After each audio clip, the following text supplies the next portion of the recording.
Greetings, Tom Ely, serving as Bishop in the Episcopal Church in Vermont with another one of our interviews related to our year-long process of becoming more missional, in which we're hoping to spend this year looking at various aspects of our life as the Episcopal Church in Vermont, with an eye toward what do we need to have in place in order to be a more effective and missional church going forward for the next 5 to 10 years. One of the other ways we were asking this question is, how will our diocesan structure and our combined resources best support our common efforts to be a missional church today and tomorrow?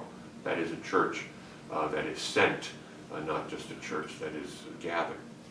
And part of the work of that is very much connected to the beautiful and rich resource we have here at Rock Point. And so with me today is, for this interview, is the Reverend Craig Smith, who serves as the president of the Rock Point Board, recently retired as director of Trinity Church in Shelburne. And in January this year, I invited Craig to come on as the part-time development minister for Rock Point, a position I was able to fund with some resources through the Hunt Fund grant that I received. And part of Craig's work is to help all of us in the diocese look at the future of Rock Point and how we might position ourselves to imagine a renewed and invigorated ministry here at Rock Point. One of the challenges we're facing is the reality of resources, financial resources, but also I think the great opportunity we have to look around and see the beauty of this 130-acre piece of property and all that it's been in our history, and how we might position ourselves for the future. So that's the work that Greg is doing, and he's with us today. And I thought maybe we'd begin, Craig, by you saying a little bit about what draws you to this work and what excites you about it. Sure. Well, I've been around the Diocese of Vermont. Grew up in Springfield. My father was and mother were the directors of the Rock Point Summer Conferences. So it's kind of been a lifelong relationship that I have with Rock Point. And I've seen it pass through many different incarnations in my lifetime, and at various points, one of the common things that it's been a place for spiritual renewal. It's been a place for education. It's been a place for training. It's been a place for just experiencing the wonderful spirituality of nature. It's been a place for real change and transformation in people's lives. The students at Rock Point, I'd be particularly aware of that as my mother being a teacher there for a good 27 years. So when I come to this now, I come to it as, okay, so what now? What now does Rock Point need to thrive? How can we use this resource in a way that'll serve some of the things that it's served all along, which is nurturing Christian spirituality, having an enjoyment of the environment, helping people to make important transformations in their lives. And right now, in this particular time, I think everybody's aware that the resources that have been carried Rock Point and helped us to take care of it financially, like many institutions around the diocese and other churches, can no longer carry it in the same way. And actually that's been the case for a good 15 or 20 years anyhow. And so, do we want to, I got the question the other day, is my position here to try to figure out how to get money out of parishes? Or well, that's a good question. It's a fair question, and I was glad that somebody named it. What I'm about right now is figuring out how the relationships that we already have can be brought together in a new way to strengthen this place. We have relationships with UVM, using it as a place for education, and other colleges, including St. Mike's and BTC and even Burlington College, and Lawrence Barnes Sustainability Academy, just to name some schools around. And we have groups here that use it for nature education and for community gardening. So how can we use this place agriculturally? So all of these, and then the issue has been for a long time, why don't we use Rock Point more as a diocese for spiritual, spiritual formation kinds of events? And I said, well, I think right now, the way I see my role is maybe sounding out who is willing to help that to happen, whether it's the spiritual part or whether it's the agricultural part or whether it's the educational part. And how might we partner together in a common plan? That's what I'm aiming for, is to bring many groups together into a common plan. So Craig, it might be helpful for people who are not familiar with Rock Point, for you to give a brief description of where we are and what are the current uses, ministries that are on the property, to kind of give a brief introduction to Rock Point for people who might not know about it. Well, Rock Point has, as you come in, the Rock Point School is an institution that's been in place since 1888. There's the Bishop Ruth Conference Center on the end of the road, and that right now, for the last 5 or 6 years, has been functioning more on a first-come, first-served basis to provide a place for people and groups to have retreats and sometimes family events. And also it hosts the Rock Point Summer Conferences, which is an important part. We also have a series of trails that are beautiful trails that people come on to from various access points in the bike path to the North Beach area and on to our point. So there's people who are sort of more formally affiliated out here, or less formally, I should say, affiliated out here. And then of course, the Diocesan Center is here, and as well the bishop's house or residence. And our first bishop kind of set this up when he deeded the property. Actually, his son deeded the property to us, so it was going to be a place for the bishop to live and for education. So it's kind of a broad purpose that was left, but we just have to figure out what that's going to look like now. Right, and so Rock Point is the largest open space in the city of Burlington, correct? And Yes. so we guesstimate that maybe somewhere around 10,000 people a year come onto the property here.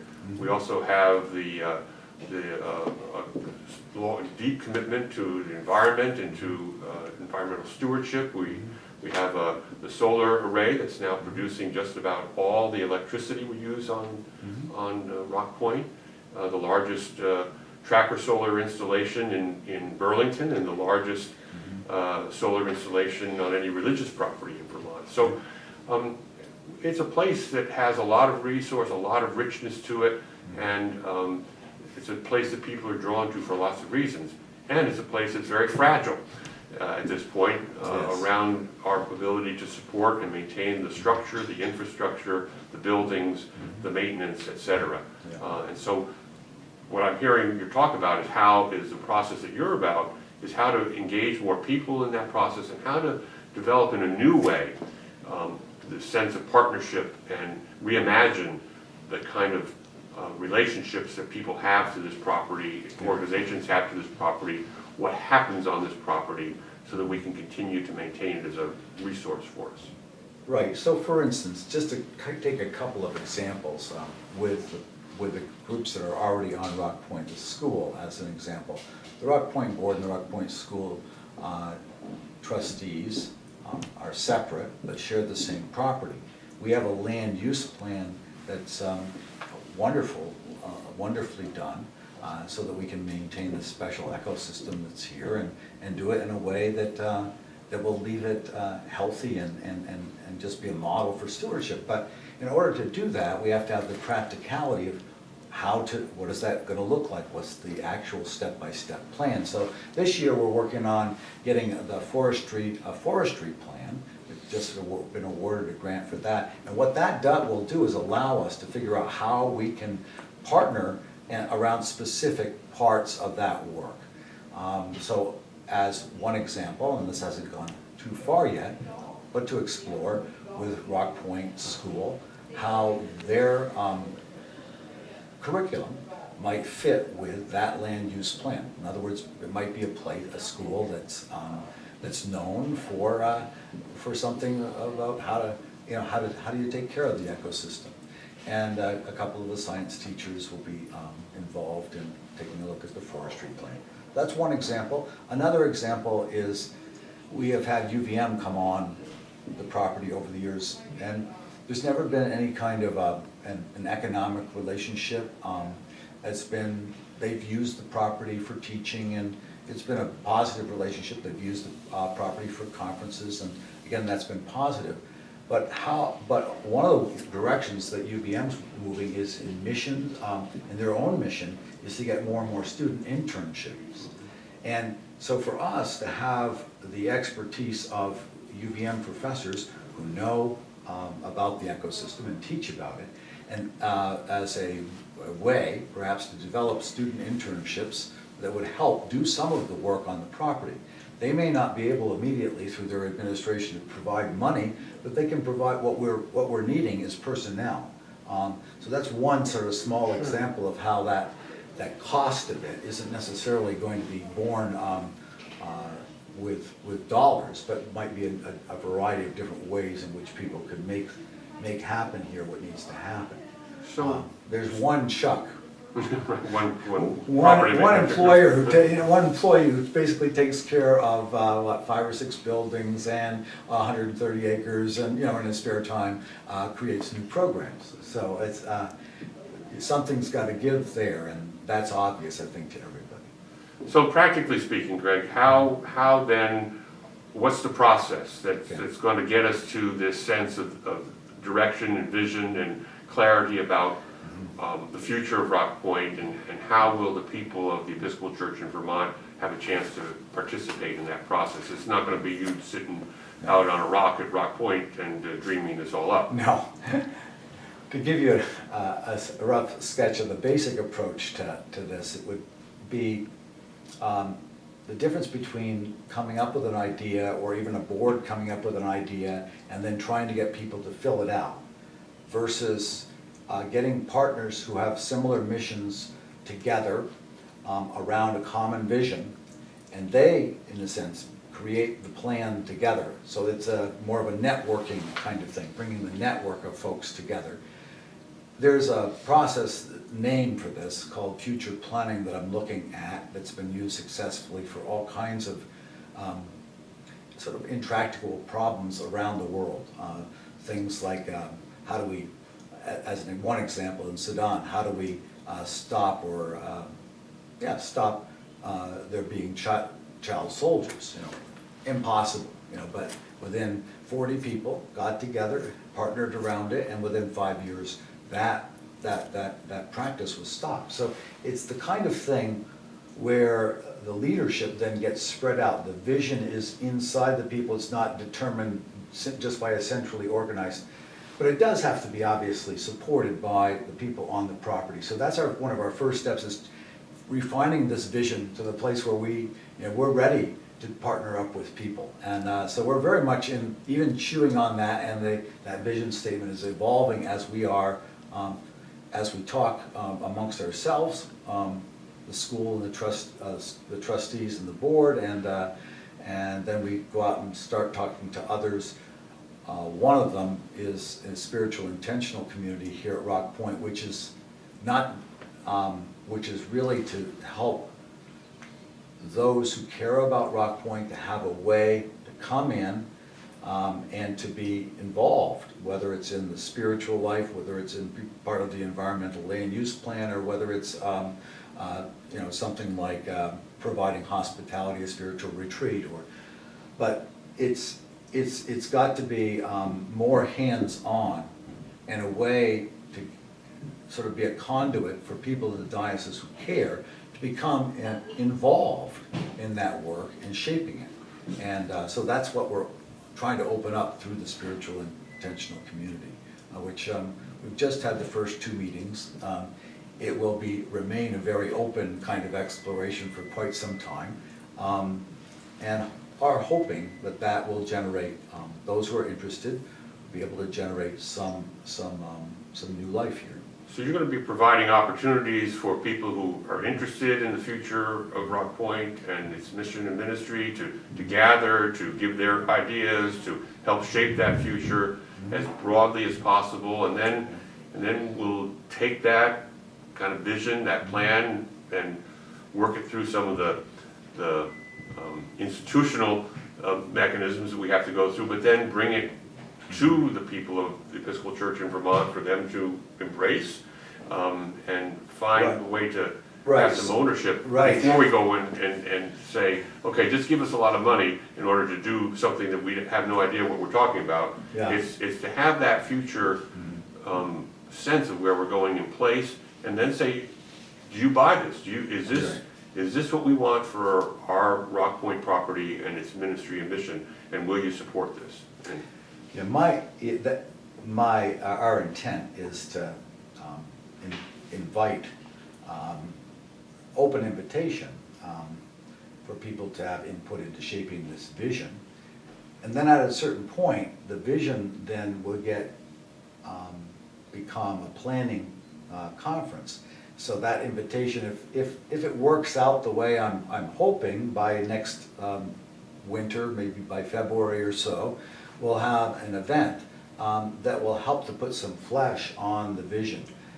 And part of the feasibility is there going to be, is there adequate leadership? Is there a willingness to work in partnership? Is this something that there's enough energy and support for? It's certainly not something that we're going to set up and say one way or the other, a few people are going to make it happen. I think one thing that's become very clear for everybody who's served on Rock Point border, touched Rock Point in any way over the last number of years now, 20 years or so, that this isn't something that can be done the old way, because people, it just is not possible to do it in the old way. And so, hence the connection to what it means to be a missional church, and Yeah. to deepen our Right. understanding and practice of that. Right? absolutely. So, it's interesting questions come up in this missional church, is what kind of hospitality do we want to provide? I mean, the question of a Christian focus, as a Christian community, are we providing a very wide welcome to a variety of folks who maybe come from a different spiritual orientation? Is that what we mean by hospitality?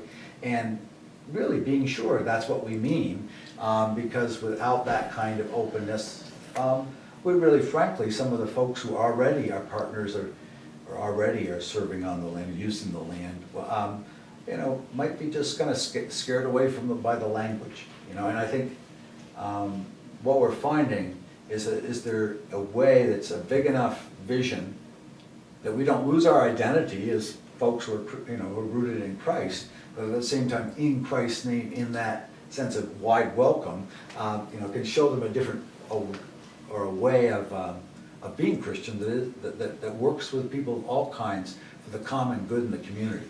So for me, it's exciting to talk to somebody who's a young person who's heading up this partnership for gardens here. And she's got, she works with at-risk youth. They're going to be coming on the property and learning something about gardens. Rock Point school students learning something about gardens, the Rock Point camp. All of these various different groups that aren't necessarily going to usually in the same silo are all coming together around this common interest in a garden. And I think that to me speaks about what's missional, is this common need that we have to be in touch with the environment and the earth, and to find ways to reconnect. And that to me is across difference, across yeah. In those places where we wouldn't normally find ourselves together. Right. Yeah. And so while I'm on sabbatical, the work sounds to me like it's focused on determining where the capacity of interest in this. Mm-hmm. Who wants to be? Is this something that people want to invest in? Mm-hmm. Can you gather the people together? And this is not just a Chittenden County enterprise. Why? So let's end by you saying a little bit about why you think this is important for the whole Episcopal Church in Vermont, and people who may be far distant from Rock Point. Why we need their voices and what they bring to this. All right.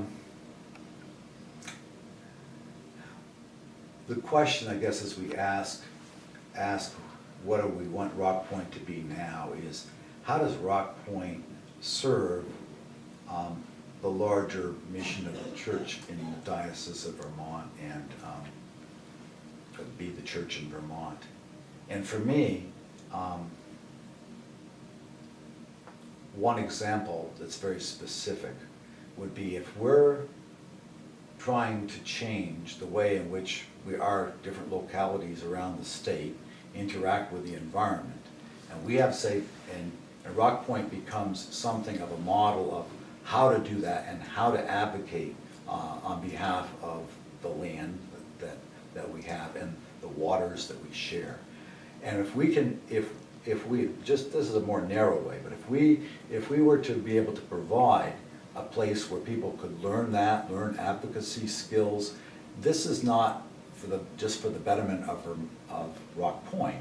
This would enable or equip people to be able to bring that change about in their locales where they find themselves. And breaking down the larger question about the watershed into smaller parts. I love that the water issue is an issue that's, literally is what binds us together and links us together. We all have what we put in, it all winds up in the same source and does affect one another. So that kind of, then the other thing is finding a place where, of retreat, where we can step back and a little bit have a chance to get back in touch with our own selves. To me, certainly Rock Point isn't the only place in the diocese that can do that, but many folks over the years have found it a very thin place, a place where there's a common heritage, a place where there's a safe place to be yourself. Those are the kinds of things that I think people are longing for. So it sounds exciting. Yeah. And you certainly got some energy around this and some passion, some connection. And if people want to connect more fully to this, they're welcome, and they can get in touch with you. How? Well, yes. I'm Craig F. Smith, 23@gmail.com. I'm 652-0908 in area code 802. I am. You'll be seeing through the e-news sort of constant updates on progress with the intentional community, so that as it piques your interest, as we get a little bit more specific about what some of our focus will be, you may find it more intriguing. That will be happening in the next few months, and while the bishop's away. And then the agricultural use of the place, I know some folks are interested in that, and other folks are interested in the environmental. And as we develop a forestry plan, then we'll begin to have ways in which we can invite people into particular projects. So look for that too. Great. Thank you, Craig, and thank you for your concern and your passion around this ministry. Part of what it means to become more missional, a more missional church in the Episcopal Church of Vermont is Rock Point is playing a big piece in that, and we're grateful to have your ministry of leadership there. Well, thank you. Thank you.